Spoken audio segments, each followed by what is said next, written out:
পাথরটা গেঁথে দেওয়া হয়েছে বলে এখনো পর্যন্ত আছে, না হলে এগুলো হারিয়ে যেত। আমরা এলাম, কটা মানুষ দেখলাম, এই মাত্র ওই পুজো হচ্ছে, ভোগ লাগাচ্ছে বলে ব্রাহ্মণ মশাই ছাড়া এখানে দেখো এই যে কিলোমিটারের পর কিলোমিটার রাস্তা পুরো একদম নিরিবিলি নিস্তব্ধ। এই দেখো এই দুপুর বেলায় তাও দেখো কেউ স্নান টান করতে আসেনি, ফাঁকা। যে সাধু বাবা যথেষ্ট কর্মযোগী ছিলেন, তিনি 70 বছরের উপর বেঁচে ছিলেন, কিন্তু জীবনের শেষ দিন পর্যন্ত সমাজ সেবার কাজে লিপ্ত ছিলেন। গঙ্গাটা আরেকটু দূরে ছিল, একটু নদীপথ একটু এদিক ওদিক হওয়ার জন্য এত কাছে চলে এসছে, না হলে আরেকটু দূরে ছিল।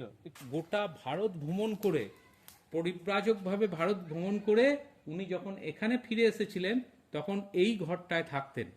যেদিন দেহ রেখেছেন তার আগের দিনও পর্যন্ত নিজে হাতে মন্দির পরিষ্কার করেছেন। আশ্চর্যের ব্যাপার দেখো, ঘরে কিন্তু কোনো তালা টালা নেই, তবুও এইভাবে বছরের পর বছর এই পড়ে আছে। ওনার একটা প্রতিকৃতি বা ছবি রাখা হয়েছে ঘরের ভেতরে।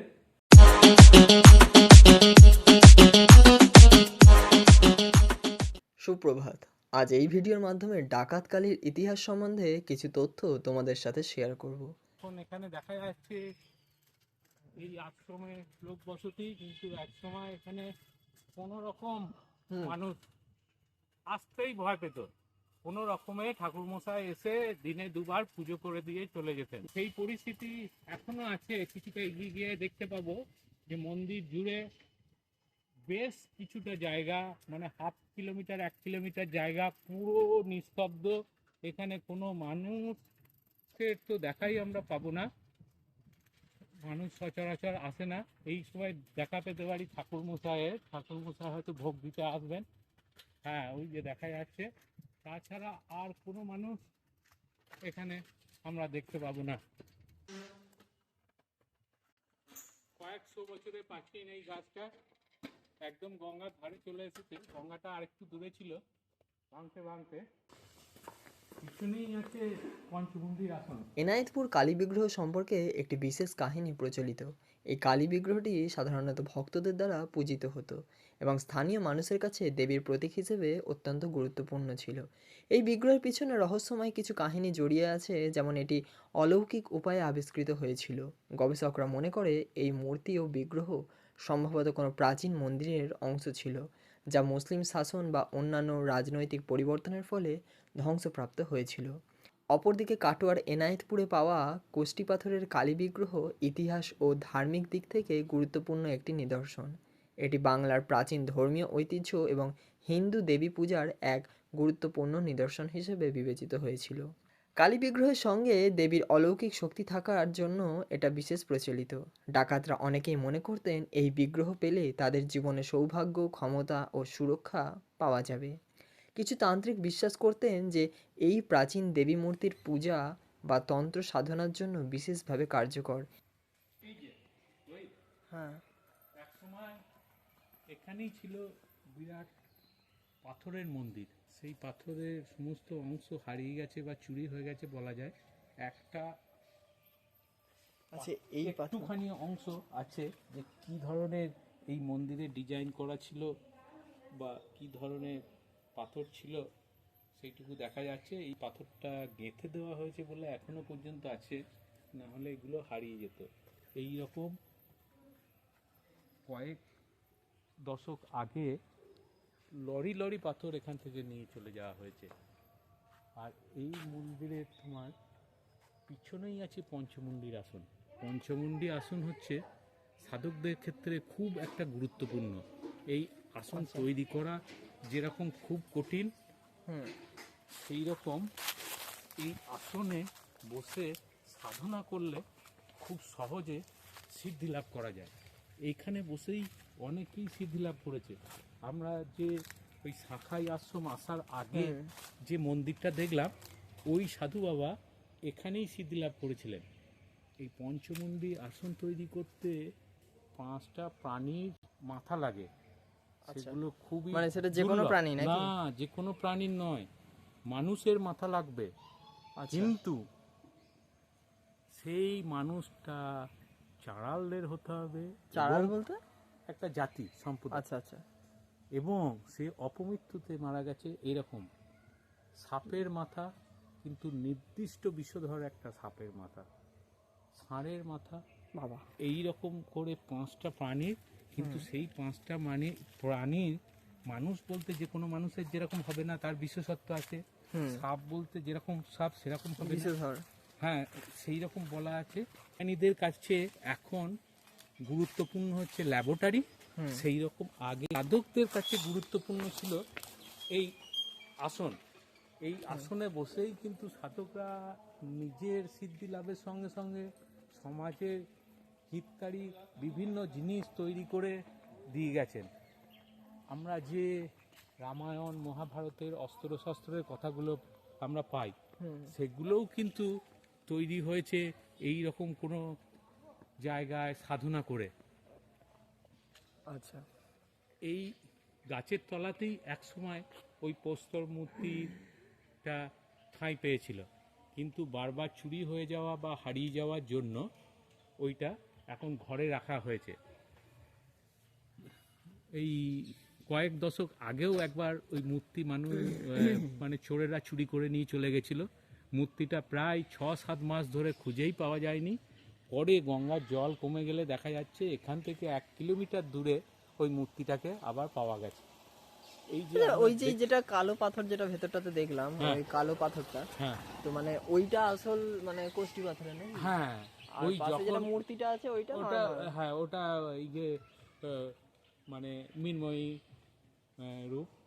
তা এই যে দেখো গাছের এই যে ঝুড়িগুলো নেমে নেমে কিন্তু এই গাছটা, ওইগুলো কিন্তু আলাদা কোনো গাছ নয়। ভালো করে দেখো, তুমি খেয়াল করে এই দিকেও দেখো, ঝুড়ি নেমে নেমে গাছটাকে ধরে আছে।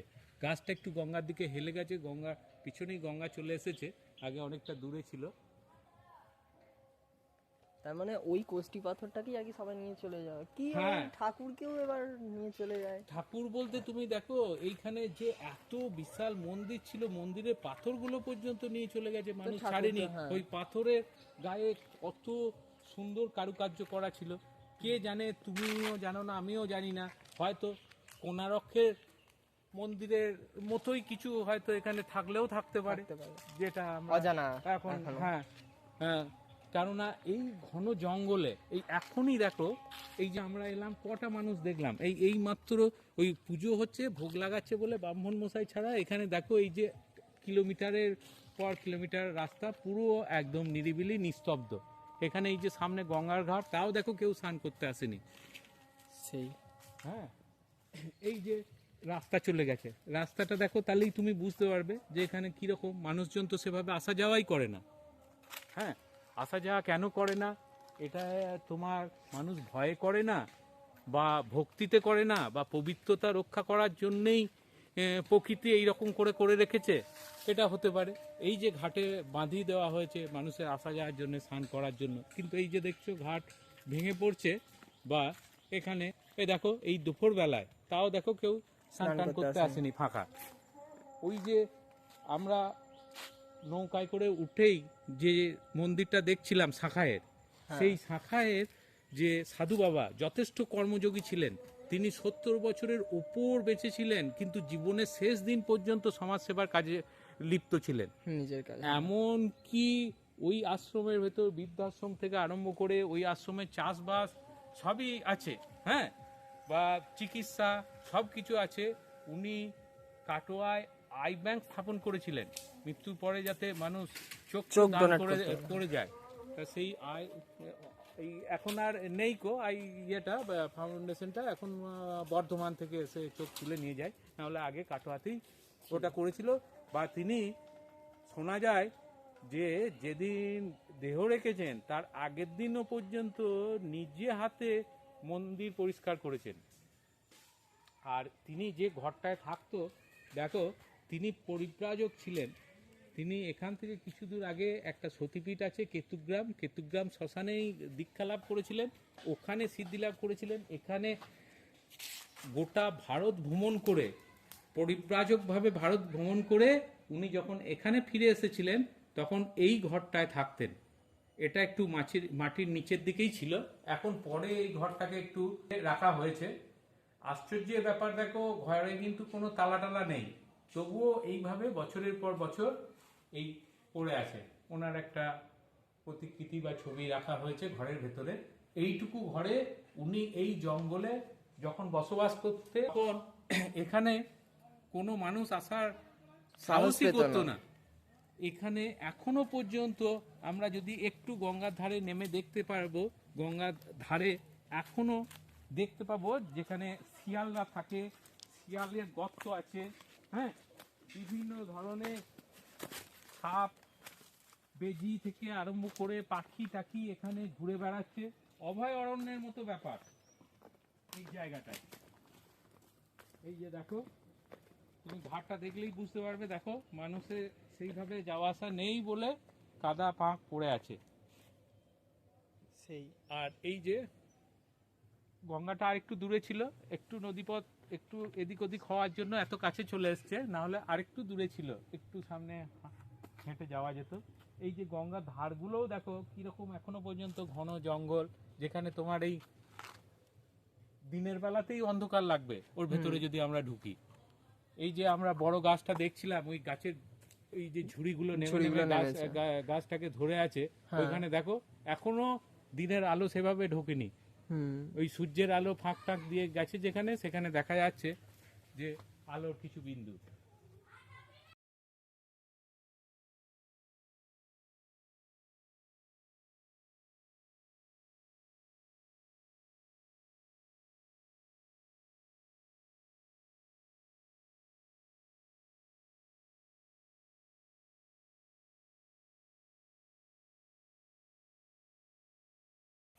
দেখো কিরকম রোদ উঠেছে, তার মধ্যেও একটু সামনের দিকটা দেখো কিরকম অন্ধকার। এখন ঘড়িতে বাজে হচ্ছে 1টা 23, মানে এই সময় কিন্তু একদম ঠেকো রোদ যাকে বলে থাকে। তো এইরকম সময়ের মধ্যেও এখানে কিন্তু মাটিতে খুব কম জায়গাতেই রোদ পড়েছে। তো এখানটা থেকে এবার বেরিয়ে যাব, চলে যাব পরবর্তী গন্তব্যে, যে কি আছে দেখার মতন। ওই মন্দিরটা থেকে বেরোনোর পর এখন যে জায়গাটা আছি, মানে ওই মন্দিরের গায়েই কিন্তু, মানে এটা হচ্ছে যাওয়ার রাস্তা আর কি, মন্দিরে যাওয়ার। এবার এই রাস্তাটা দিয়ে আসার পর ডান দিকে বাঁ দিকে টোটালটাই হচ্ছে বাঁশবাগানের ঝাড়। পুরো মোটামুটি অনেকটা জায়গা বিস্তীর্ণ জুড়ে কিন্তু এই বাঁশের ঝাড়। এখানটাতে আবার শিয়ালেরা থাকে, মানে এই যে বাঁশের যে ছোট ছোট জায়গাগুলো দেখছো, এই জায়গাগুলোর মধ্যে আবার কিছুটা জায়গায় যেখানে নরম নরম, সেই জায়গাটাতে কিন্তু ফুটো করে বা গর্ত করে ওরা শিয়ালরা থাকে। এছাড়া শুধু শিয়াল নয়, অনেক বন্য প্রাণীরাও থাকে। জলের রঙটা দেখো, মানে নর্মালি একটা পুকুরের যেই জলের রঙটা হয় সেই রঙের সাথে কিন্তু এখানকার পুকুরের জলের রঙ টোটালটাই আলাদা। তো কিছুটা তো ডিফারেন্স আছেই। আর পুরোটা কিন্তু বাঁশঝাড়। এখন মানে বাইরেটাতে, মানে যেটা মেন জায়গা, তো সেই জায়গাতে কিন্তু মানে প্রচুর রোদ থাকে। এই জায়গাটাতে কিন্তু এখনো পর্যন্ত রোদ আসেনি, মানে রোদ পড়লেও খুব কম পরিমাণে পড়ছে। তো এখনই মনে হচ্ছে যেন সন্ধ্যাবেলা একটা ব্যাপার। তো আর কিছুক্ষণ পর, মোটামুটি আর 4-5 ঘন্টা পর হয়তো সন্ধ্যা হবে। তো তার আগেই এখানে যেন মনে হচ্ছে সন্ধ্যাবেলা একটা ব্যাপার। তো সন্ধ্যাবেলা হলে তাহলে তখন কি হবে?